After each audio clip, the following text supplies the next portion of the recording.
unfortunately, in the last 24 hours, I haven't managed to get any more of this one done. So we just need to carry on.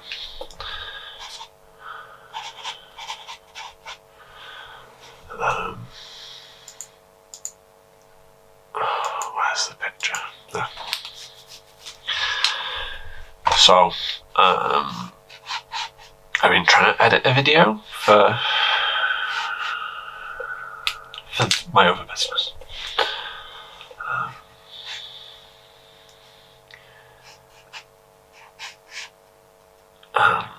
It's just one of me talking constantly.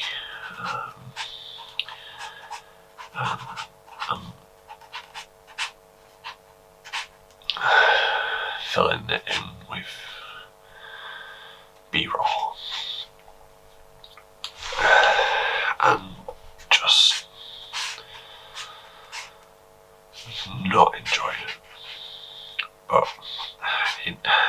it's one of those things that needs to be said. Like,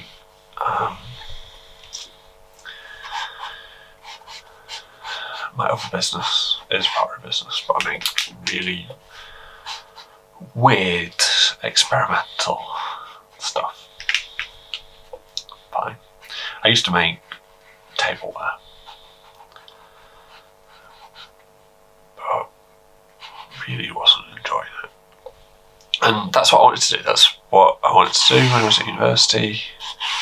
After dropping into it, after randomly finding it, I just... making tableware helps with my confidence. But trying to sell it, just not my thing.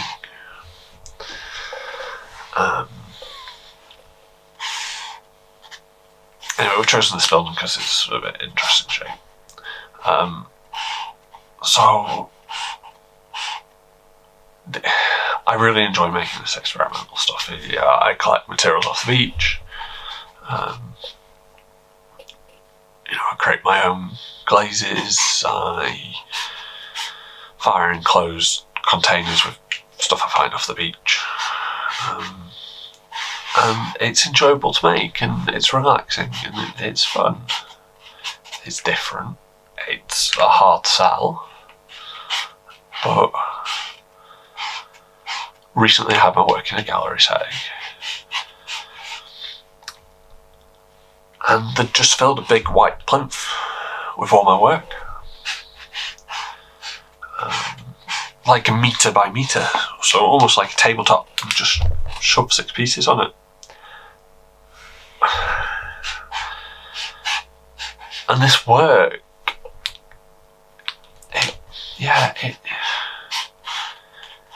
it's visually interesting, it's tactile, and it had, signs all over saying, "Please do not touch," and just things like that. And it just really, I don't know, And it's the same when I'm taking photographs. They recommend for magazines and things that you photograph things on a white background, and I spent years and years and years trying to learn how to photograph on a white background because I'm a terrible photographer. Like most things, I like quite weird experimental stuff, and that's just what it is. It's my fault for not liking commercial stuff. But I realised, as I was talking about it, that one of the reasons I didn't like it is because my work just has never suited kind of these white backgrounds, because years ago I made graffito work, and it's basically white with red bits showing through, and on a white background it's just washed out. This building is quite pointy shaped. I should really do it from a different angle. I'll do it from a different angle tomorrow. It's a funeral parlour. It's a funeral director. So it's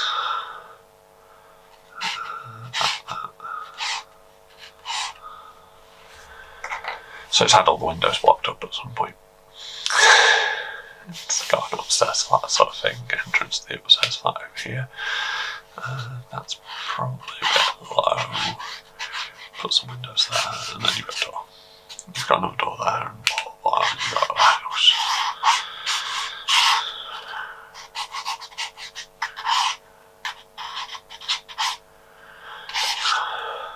And over the side in the distance, you've got another shop. I guess it's the same for my paintings. A lot of the time, my preferred backgrounds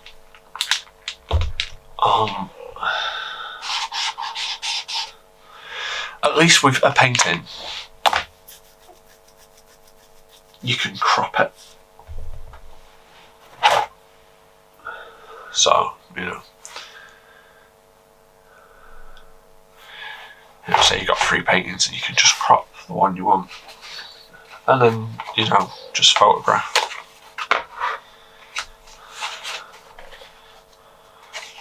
The crop, but when you're doing 3D work,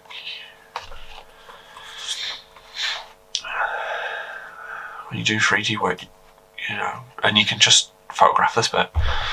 But with 3D work, you can't really do that. You've got to show the whole thing. I've tried doing non-crops of ceramic work, but it just looks even worse. And I don't have anything at my desk because all pottery's now been moved outside. As we kind of upgrade the spaces.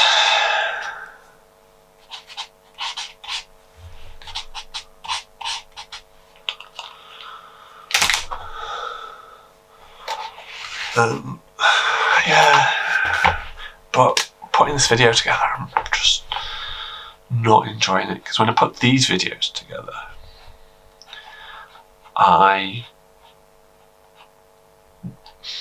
since that one audio issue we had, I just scrub across, make sure that there's no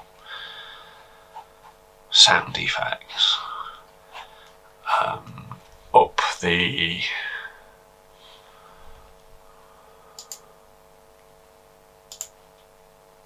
Up the level slightly, because they're too quiet from the camera. Reduce the noise and post them, and join the clips together, because if anything's over kind of 19 minutes, my camera separates them out into different files.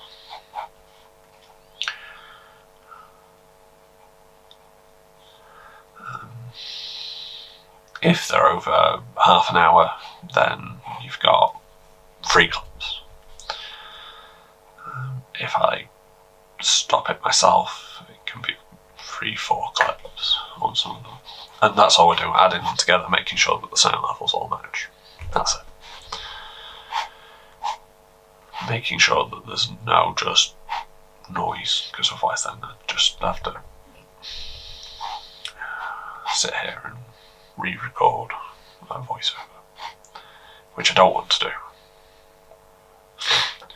because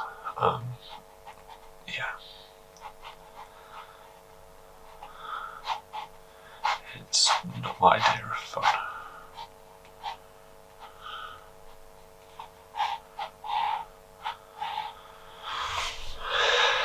But yeah, it's just, I don't know, I've done it before, I've done it in the past, and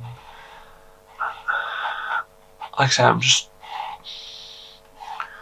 trying to get out there that I want to do things differently, that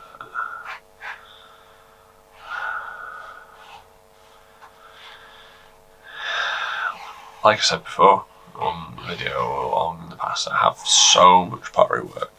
I have so many paintings.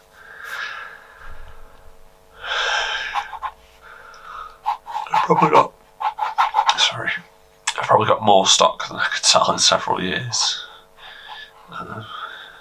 Not that I could, not that I probably could. I've got more stock than I could sell for.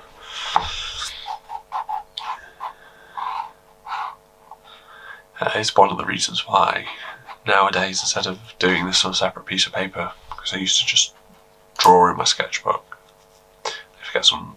I've shown early sketchbooks before, and literally just loads and loads of drawings.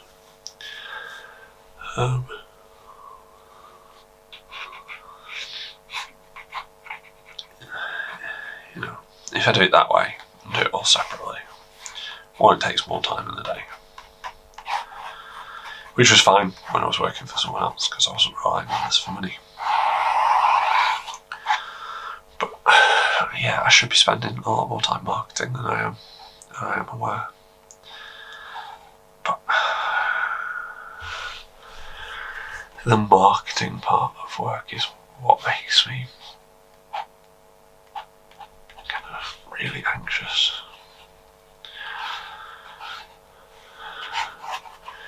Making work makes me calm, but trying to sell it, I just end up feeling ill.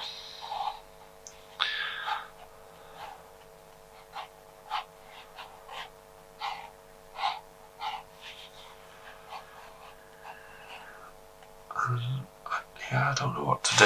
I don't know what to do to make it kind of more viable and sell more. I mean, like most people, I have spent years researching how to do it and try doing it, but it just... The question always is, how do you do it while feeling so anxious you could just throw up every day?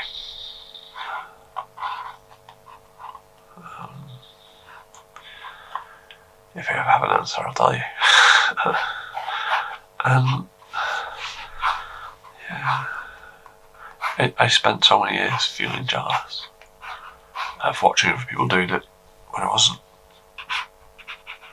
doing it, and I wasn't.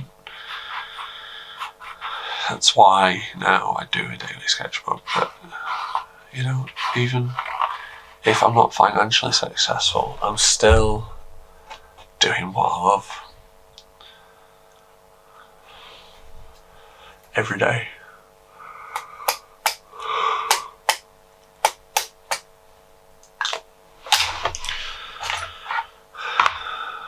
And one day I'll work out the key.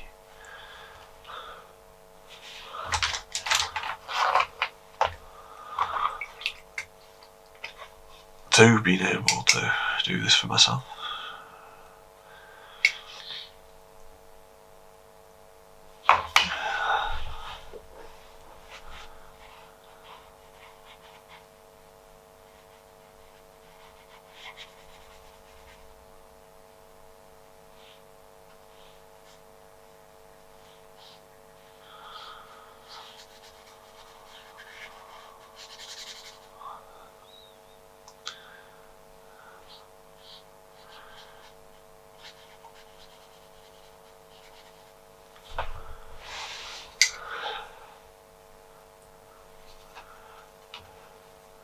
You know, when it comes to having a lot of the gear and stuff, I never had the money. You know,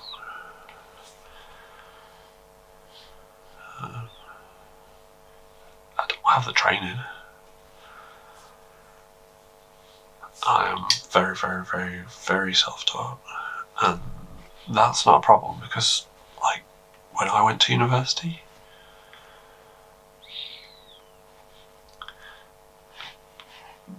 at the university I went to, they didn't offer that much tuition.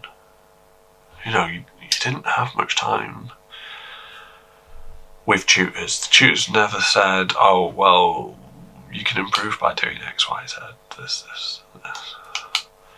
That isn't my experience of kind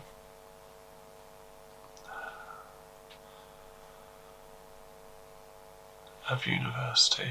And you know, when it comes to business studies, I scored, you know, a high mark on business studies because in design school you had to do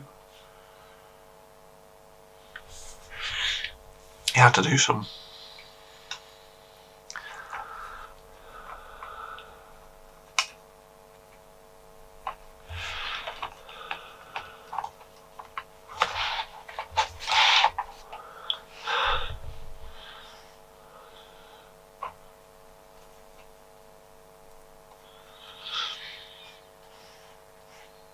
all the design students did a module, and it was it wasn't a great module. It wasn't taught very well.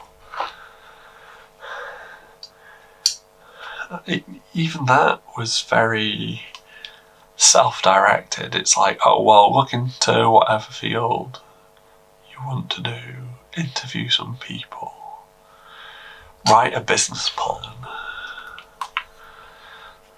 So my wife didn't want to start a business. She wanted to be a teacher. She pretty much wrote that. And interviewed a teacher. The problem is, she hadn't written a reflective part as well as the teacher liked, so she had to do it again.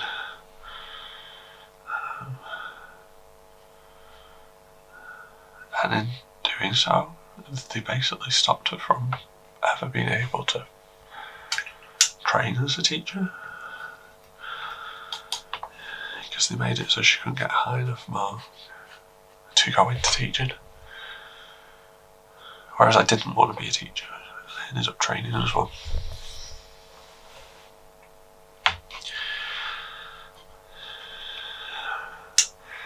Which is ironic, because, you know, teacher training made me want to be one even less. That's not right enough.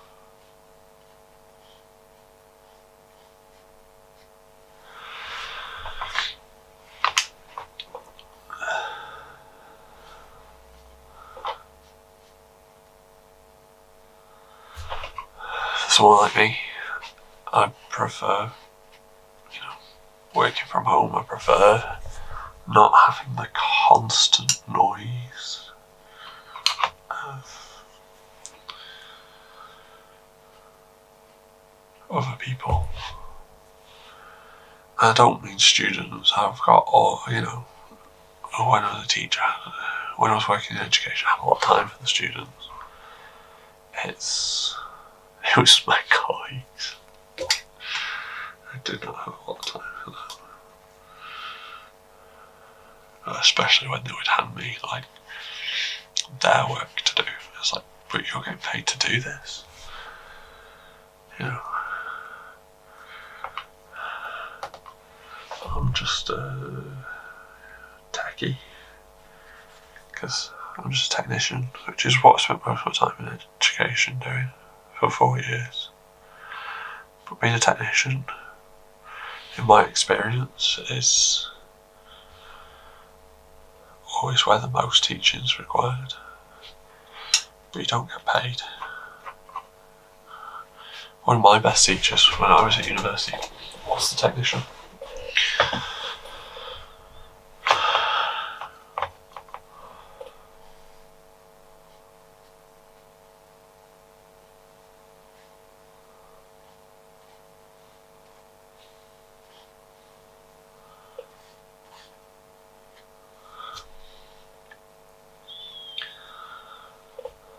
I don't think you could pay me enough to be a technician anymore.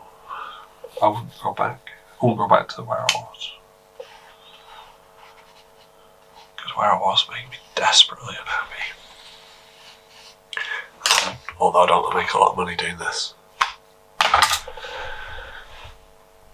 I'm happy. I'm happy doing it. I just wish I could sell more. But then everyone does. So yeah, like I say, we'll draw this from another angle tomorrow. And then we can always compare the two. Because like I say, it's a wedge-shaped building, as my house is.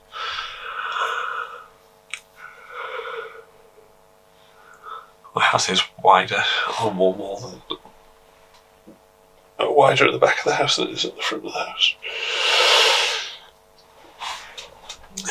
Which is the opposite of my old house. My old house, it was a mid-terrace, and everyone always thought it contained part of next door, so when they walked in and realised it was tiny. There's this place, they think it's small, and they walk in, it's huge. It gets bigger. Anyway, thanks for watching.